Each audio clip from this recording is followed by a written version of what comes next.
I still remember the sound that started it all, the metallic clang echoing down the block like a warning shot before the war.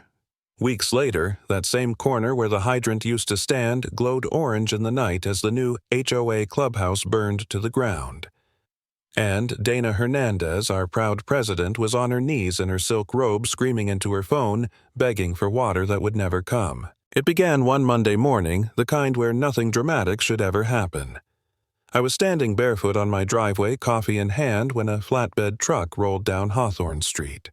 It wasn't the mail, not the garbage crew. This one had a damn excavator strapped to it. Two guys in vests jumped out and started unrolling orange safety tape around the hydrant at the corner. My hydrant. The same one I used to lean against after jogging. The same one neighborhood kids tied their bikes to in the summer. I called out, "Hey, what are you doing with that?" The younger guy barely looked up. Work order. HOA's removing it. Removing it? Why? Landscape uniformity, he muttered as if that explained everything. I blinked. You can't just take out a hydrant that's public infrastructure. He shrugged. Talk to your board, man. We just follow the orders. By noon, it was gone. In its place, a square of mulch, a sad little bush, and a brass plaque that read, Community Beautification Phase 1. I didn't need to ask who was behind it. Right on cue, Dana came strolling down the sidewalk in her linen blazer and wedge sandals, clipboard brigade in tow. She had that voice crisp, polite, and sharpened just enough to cut through steel. "Good afternoon, Mr. Sanderson," she said without stopping. "Did you approve this?" I asked. "Approve what?" "The hydrant, Dana. You removed a fire hydrant." She gave me a condescending smile. "We're updating the curb appeal."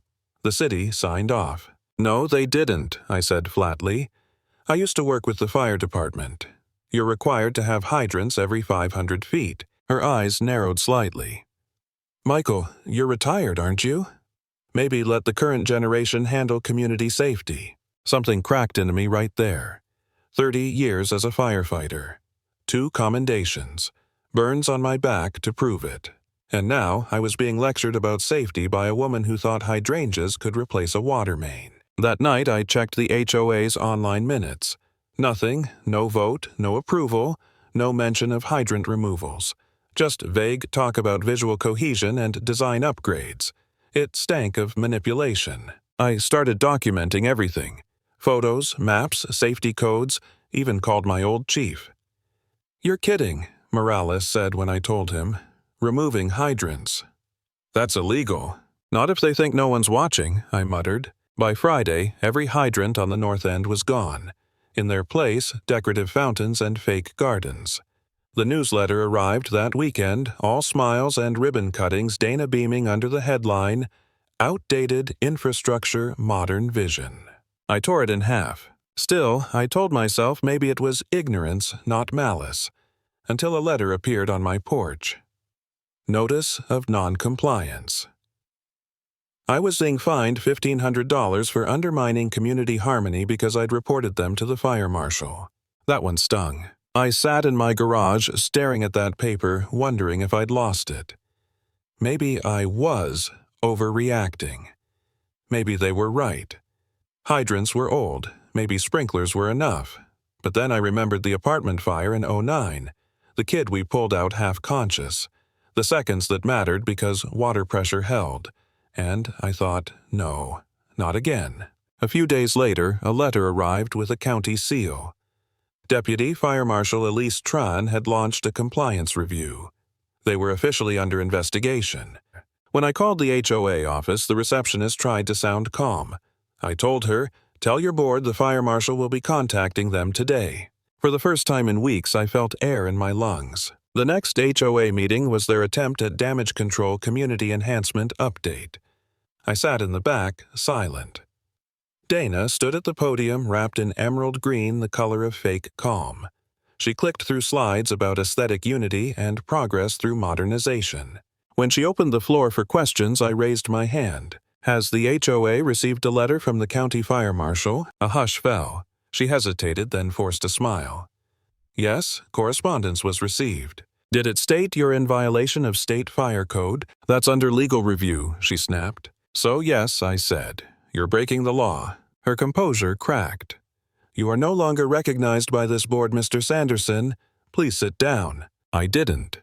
"You removed life-saving infrastructure. You fined me for trying to save your homes. That's not leadership, it's negligence." Silence. People avoided my eyes. But as I walked out, I saw Dolores Old Lady Kane, sharp as a tack, waiting by the door. "Don't stop, Michael," she said. "You're the only one saying what we're all thinking." That night, a few neighbors joined me. A retired teacher, a nurse, even one of the younger residents who managed the community forum. We started our own little task force, sharing documents, contacting the press, mirroring posts before the moderators deleted them. We weren't warriors, but we remembered what safety used to mean. Then came the ribbon-cutting ceremony. Dana's masterpiece, the new Larkspur Hills Clubhouse. A 2-story glass monument to vanity. She stood there in a navy suit and pearls declaring, "This building symbolizes who we are, a forward-thinking community." People clapped, cameras flashed, but there wasn't a single hydrant within 300 feet of the damn place. I'd checked. I found one of the old hydrant bases tossed behind the utility shed, rusted, bent, forgotten. That's when Ryan, the HOA compliance officer, appeared. "You're not supposed to be back here," he said coldly. "Neither was that hydrant supposed to be in a landfill," I shot back. He folded his arms. "You've been suspended from community privileges." I laughed. "Funny thing about fire, Ryan, it doesn't care about privileges." He said nothing, but his eyes flickered. He knew. 2 weeks later, fire found the dry place. It was 1:37 a.m. when I saw the orange reflection flicker across my blinds. I ran outside barefoot. The sky glowed like a furnace. The clubhouse was on fire. When the first engines arrived, they couldn't find a single active hydrant. "No water source within range," someone shouted. I sprinted toward this building. Through the smoke, I saw movement, a woman trapped upstairs. Alyssa, the receptionist. I didn't think. Training took over. I wrapped my flannel over my face, kicked through the side door, crawled low under the smoke. The heat was savage. Ceiling tiles fell like burning snow. I found her leaning against a wall, coughing, her ankle twisted. I threw her arm over my shoulder. "Come on, Alyssa. Move." We stumbled through the break room as the roof groaned above us. The decorative waterfall wall Dana had bragged about melted into black sludge. I kicked the back door open just as the lobby ceiling collapsed. Outside, I laid her down near the hedge. The sirens screamed louder now, but the trucks kept rolling, searching for hydrants that weren't there. One of the captains jumped down and froze when he saw me. "Sanderson." "What the hell?" "No hydrants," I gasped. "They took them all." He cursed and shouted into his radio. "Reverse lay tap into the main down on Willow. We're hauling 200 feet uphill." It was too late. The roof gave in with a roar. Sparks shot skyward. Dana stood by the curb, robe torn, crying. Someone yelled, "Why aren't they putting it out?" Another voice answered, "Because there's no damn hydrant left." That silence, after the kind that hits harder than any explosion, I'll never forget it. By morning, all that was left was a skeleton of steel and ash. The fire investigator arrived, clipboard in hand. "Mr. Sanderson, you were right," he said quietly. "Cheap wiring, no hydrants, no chance." I looked over at Dana and her board huddled behind yellow tape faces, pale. Reporters swarmed. Cameras flashed. The headline hit within hours. "Luxury HOA Clubhouse Burns Down After Removing Fire Hydrants for Aesthetics." By the next day, the story went national. Mimi's outrage lawsuits. Dana's smiling, ribbon-cutting photo turned into a symbol of stupidity across the internet. When the county hearing came, I didn't plan to speak. But when they called my name, I stood anyway. "Fire doesn't care about excuses," I said. "It doesn't care about how pretty the lawn looks. It only cares if there's water when it burns." The room went silent. Even Dana looked down. The verdict was swift. The HOA was fined $375,000 for negligence and obstruction. All board members were barred from ever serving again.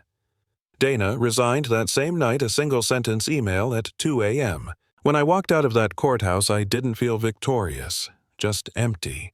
A week later, workers came to reinstall the hydrants.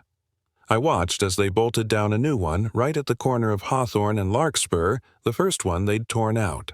Bright red gleaming under the sun. I crouched down, touched the cool metal, and felt it hiss with pressure alive again. A little boy on his bike stopped and asked, "Is that new?" "Brand new," I said. He smiled. "Looks cool." "Yeah," I nodded. "It really does. Because beauty isn't the absence of flaws, it's the presence of safety. And sometimes fire is the only thing that can teach people what really matters."